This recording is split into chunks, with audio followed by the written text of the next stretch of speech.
Good morning sa ating lahat mga kaibigan. Nandito na naman tayo sa ating usapang magmamanok po.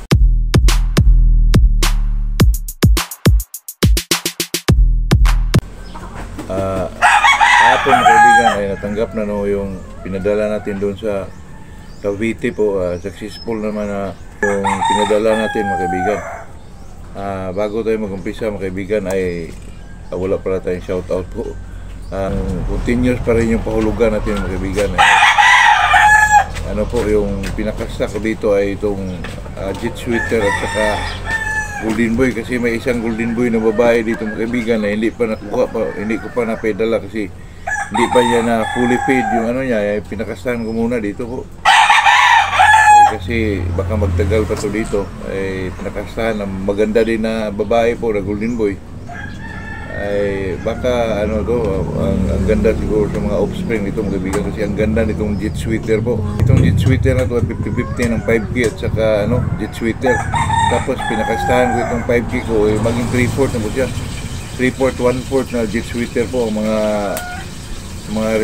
offspring mga kaibigan. At saka itong gold po, napakaganda po ang gold na ito, maganda at napakaganda ng kulay mga kaibigan. Saka itong gold na ito mga kaibigan, ang galing po. Kasi ang mga kapatid dito ay puro panalo po, totoo yan. Ito pong ating pag-usapan mga kaibigan ay itong tinatawag nilang malas o swerte sa isang magmamanok po. Ito ba ay totoo o talagang usap-usapan lang po? Dati mga kaibigan na ito po ay istorya ko po nung ako po ay bata pa, kasi kami ay naninirahan po doon sa Mindanao, doon sa Buanga del Sur pa dati. Ngayon sa Buanga Sibugay na ngayon. Kasi kami mga kaibigan ay pag tuwing vacation po ay pupunta po kami rito sa Bohol. Kasi may communal house kami dito sa Baclayon. At saka may tiya naman ako doon sa Carmen, doon sa Chocolate Hills po.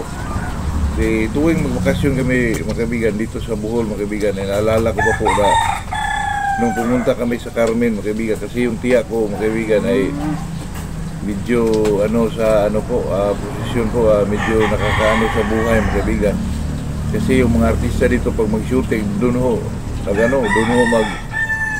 tumuloy sa bahay ng lula ko po, yung mga dati pa yung mga Fernando po, yung mga Luna Alegre po, doon po sila mag-stay po sa bahay ng lula ko mga kaibigan. Kaya kami nung time na yun ay hindi ko pa makalimutan yung mga kaibigan, 1978 po yung mga kaibigan, medyo matagal-tagal na po. Nung pumunta kami doon mga kaibigan, kasama ko yung papa ko, naglibot-libot kami sa area na yun.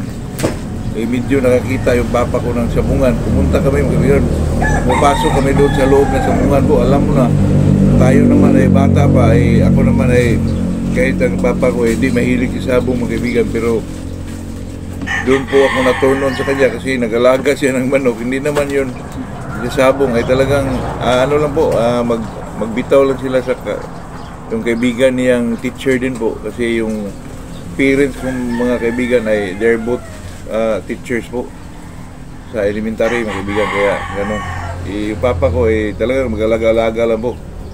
At saka magsabong sila tuwing Sunday po sa kanyang kaibigan din. Nandun na kami sa Carmen kaibigan, pumapasok kami sa isang sabungan po. Yung papa ko mga kaibigan ay kasi dati yung papa ko hindi naman talaga magsugal yun, pero yung time na yun nung pumasok kami, pinapapili niya mga kaibigan kung saan kami magpusta po. Ang pusta niya ay piso lang, natandaan ko talaga mga kaibigan, yung malaking piso po, yung may mukha ni Jose Rizal mga kaibigan. Yun talaga yung mga 1972, 1974 na mga piso po.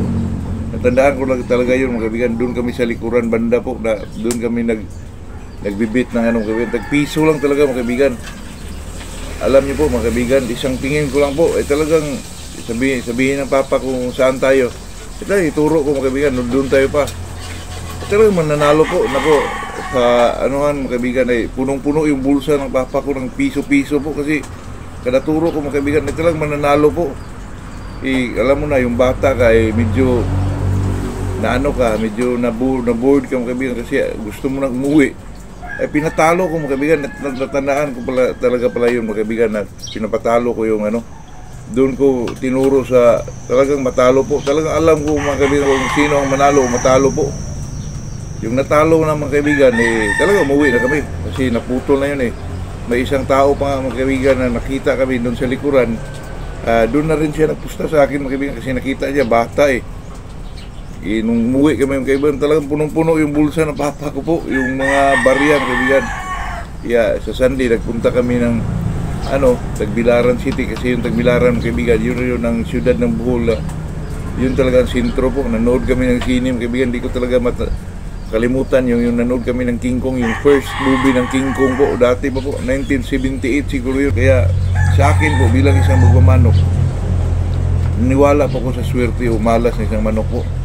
Kasi mga kaibigan, biruin niyo po, yung lasing mga kaibigan, pagturo siya, nagtaka ka lang na kahit anong ituro niya, mananalo po. Yung ako bata ko pa ako dati mga kaibigan, noon na alala ko pa po na talagang napaka-easy lang po siya ituro mga kaibigan kung sino ang manalo po pag swerte ka. Tandaan niyo po mga kaibigan, pag magpunta ka na sa bungan, pag malas ka, ay talagang mahirap po mahirap po magpili ng manok. Kaya sa akin mga kaibigan ko po ay naniniwala dyan sa swerte at sa kamalas po. Kahit anong gawin mo, kahit anong kondisyon na nalalaman mo sa yung manok, tapos malas ka, naku, wala kang magawa doon mga kaibigan, talagang matatalo ka po. Pero pag swerte ka mga kaibigan, kahit gaano ka hirap, gaano ka parehas yung yung laki ng isang manok, talagang madali mo matukoy mga kaibigan kung sino ang mananalo po. Kaya sa akin mga kaibigan, bilang isang magmamanok po, dahil kwento ko lang yung ako po ay bata pa, ay talaga pong yung mga bagay na yun ay talagang mahiwaga mga kaibigan. Kaya tayo po bilang isang magmamanok, ilang bisis ko na itong sinasabi mga kaibigan, itong manok po ay hindi po sigurado, lalo na pag mahilig ka sa malaking pusta po. Totoo yan mga kaibigan. Kaya dito lang tayo mga kaibigan. Good morning sa ating lahat po.